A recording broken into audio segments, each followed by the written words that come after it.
hari Minggu ini kita mulai memasuki Minggu Palma atau disebut juga Palmarum. Ini adalah momentum untuk mengenang kesengsaraan Tuhan Yesus yang datang menebus manusia dengan mengorbankan tubuh dan darahnya agar kita manusia menjadi selamat. Perayaan Minggu Palmarum diangkat dari peristiwa ketika Tuhan Yesus memasuki kota Yerusalem, yang mana saat ini diawali dengan puji-pujian, pengeluhan, penghormatan kepada Yesus. Tapi kalau kita lihat pada pasal-pasal berikutnya, dalam peristiwa yang lebih lanjut, Yesus justru mendapatkan hinaan, cacian, sampai ia dihukum mati. Ada sebuah kekontrasan yang terjadi. Namun saat ini kita mau memperingati kesengsaraan Yesus demi keselamatan kita. Nah, Bapak, Ibu, saudara-saudara, peristiwa Tuhan Yesus yang dielu-elukan memasuki kota Yerusalem tercatat dalam kitab Injil Sinoptik, baik itu Matius, Markus, Lukas maupun Yohanes.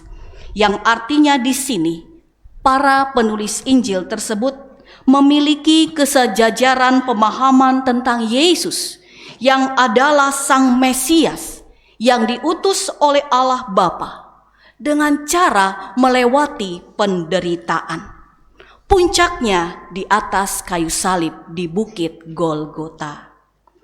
Peristiwa Tuhan Yesus yang dielu-elukan oleh orang banyak di sini menyebutkan Yesus adalah anak Daud.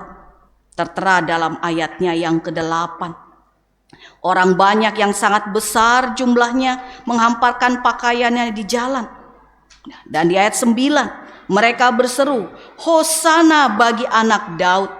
Diberkatilah dia yang datang dalam nama Tuhan.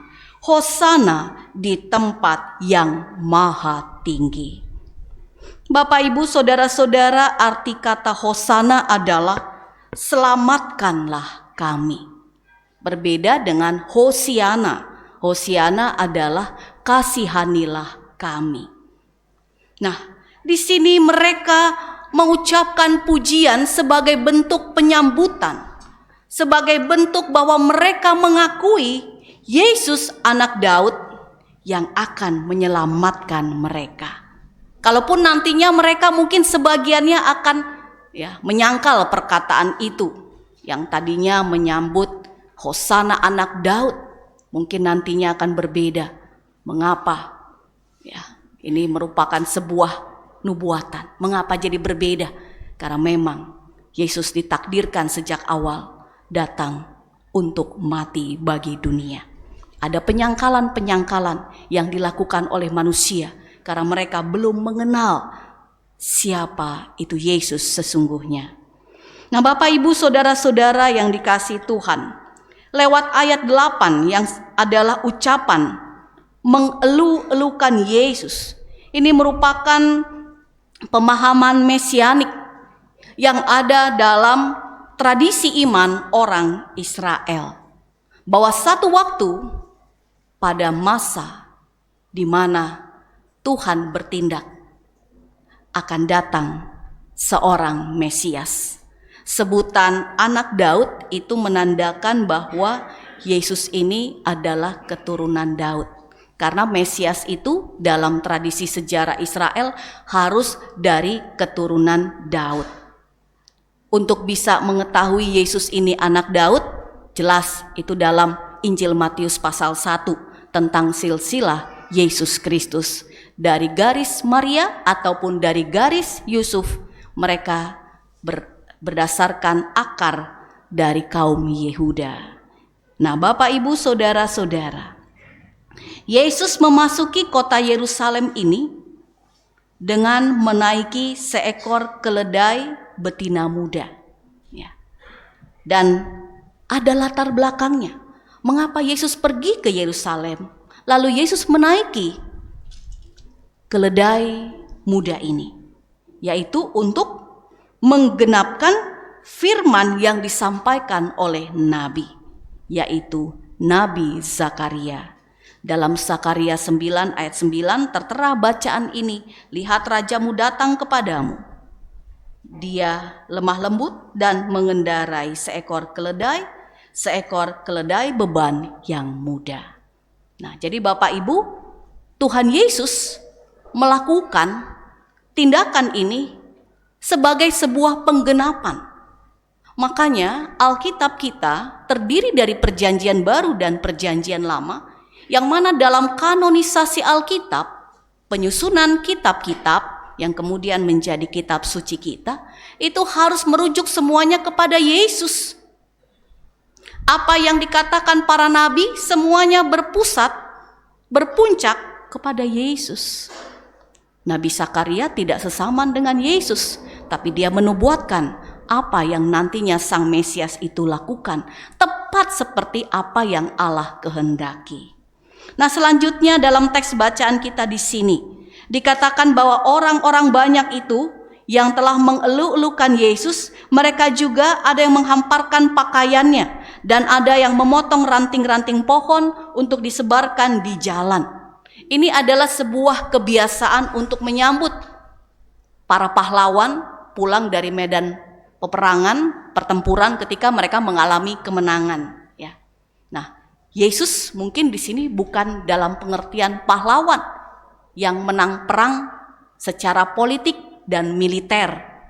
Tapi Yesus yang dikatakan di sini, ia adalah raja, ia lemah lembut dan mengendarai seekor keledai, untuk menunjukkan bahwa Yesus adalah raja yang menang atas maut, yang justru memenangkan kita manusia dari kuasa dosa, dari kungkungan keterikatan dosa.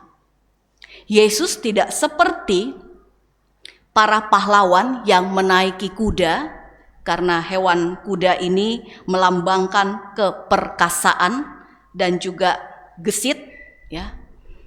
Tetapi Yesus menggunakan seekor keledai.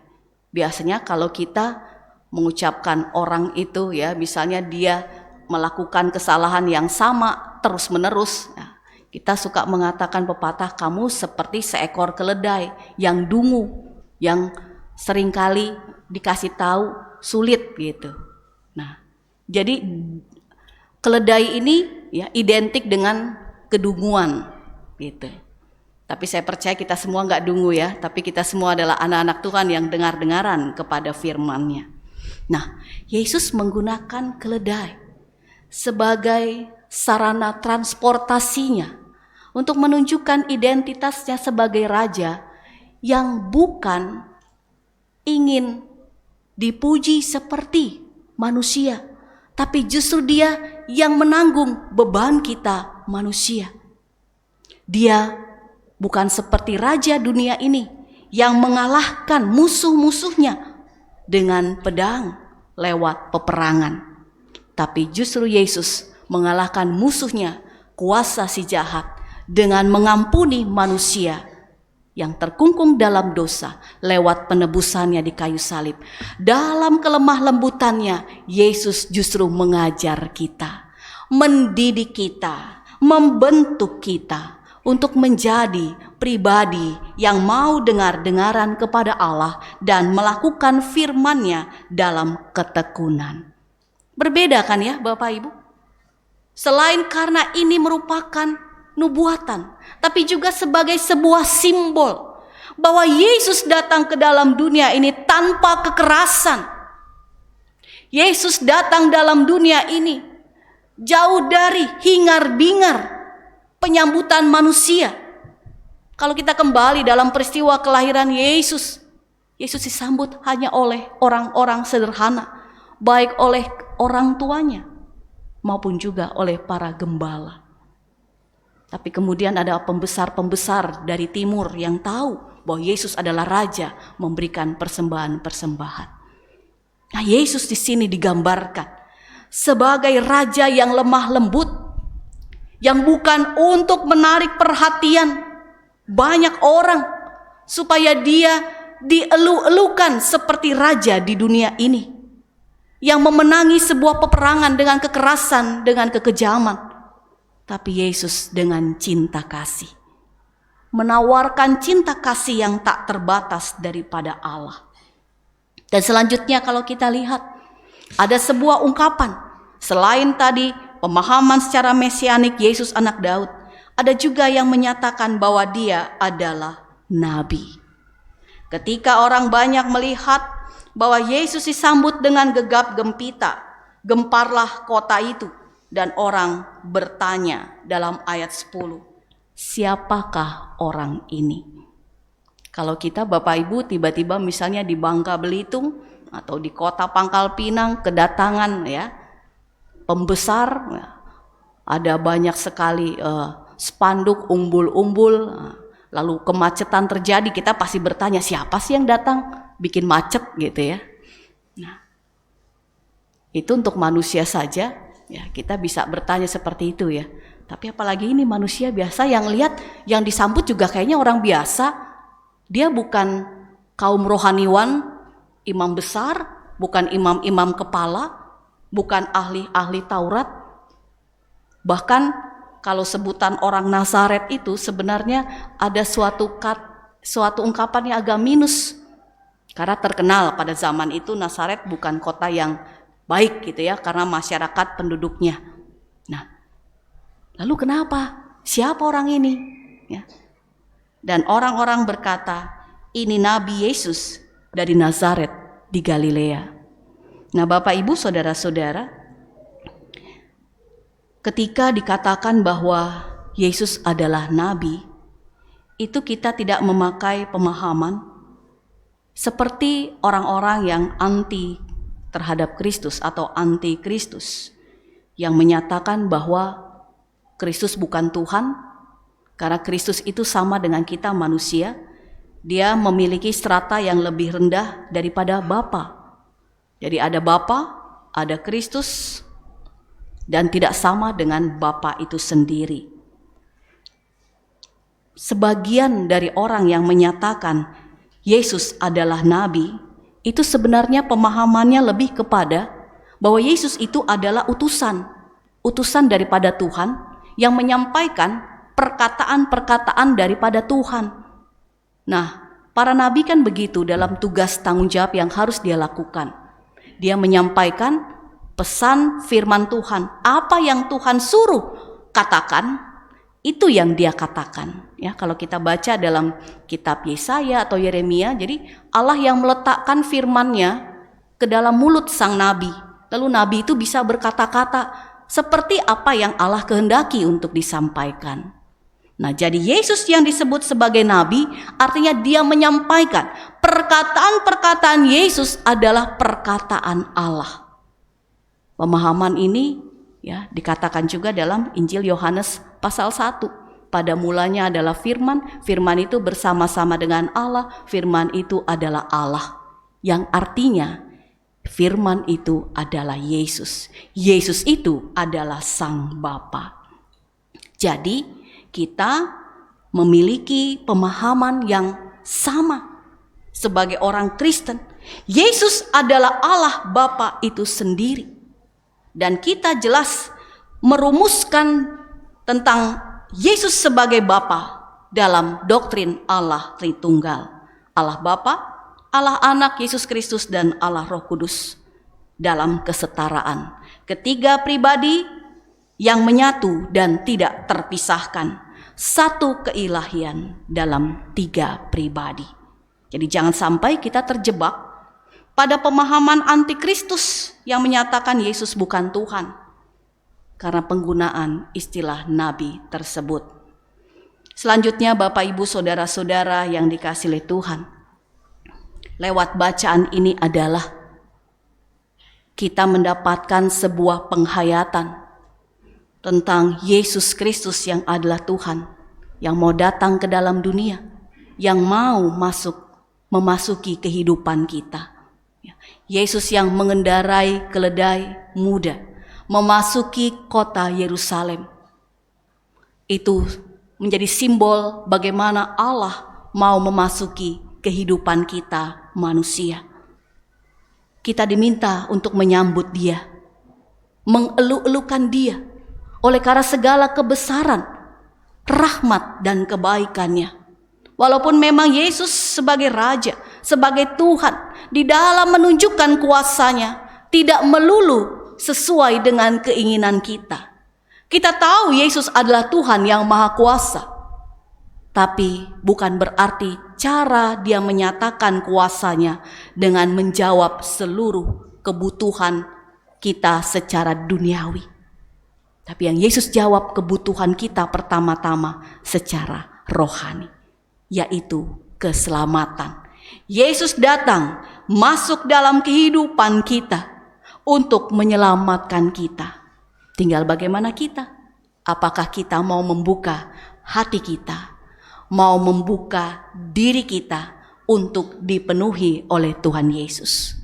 Mari kita menghayati Minggu Palmarum ini tentang sengsara Yesus Kristus, dengan cara kita mau berubah, bertobat, hidup dalam pertobatan, hidup dalam kerendahan hati, hidup di dalam rasa untuk mengasihi satu dengan yang lainnya, sebagaimana Kristus sudah mengasihi kita.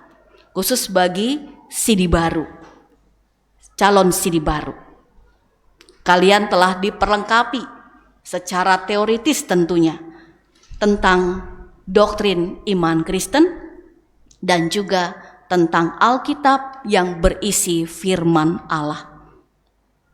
Pembelajaran katekisasi adalah sebuah pembelajaran untuk mendewasakan iman dari saudara-saudara sekalian, supaya saudara mengaku percaya secara mandiri pribadi Yesus adalah Tuhan. Tapi juga dengan harapan dari orang tua dan dari warga jemaat, kita sekalian sebagai saksi yang melihat peneguhan sidi, yaitu supaya saudara-saudara mengalami buah-buah iman. Galatia 5 ayat 22 sampai 23. Kasih, sukacita, damai sejahtera, kesabaran, kemurahan, kelemah lembutan, ya, dan sebagainya. Diharapkan ketika saudara-saudara nanti diteguhkan sidi, saudara hidup di dalam Yesus Kristus sebagai satu-satunya Tuhan dan Juru Selamat. Ya. Tidak menyangkal Tuhan Yesus sepanjang umur saudara-saudara. Walaupun nantinya ada tantangan, ada penderitaan, ada cobaan dan ujian, laluilah semua itu bersama Tuhan Yesus. Karena Tuhan Yesus setia dan Dia sudah merancangkan keselamatan yang kekal buat saudara-saudara. Tuhan memberkati dan menolong kita semua. Amin.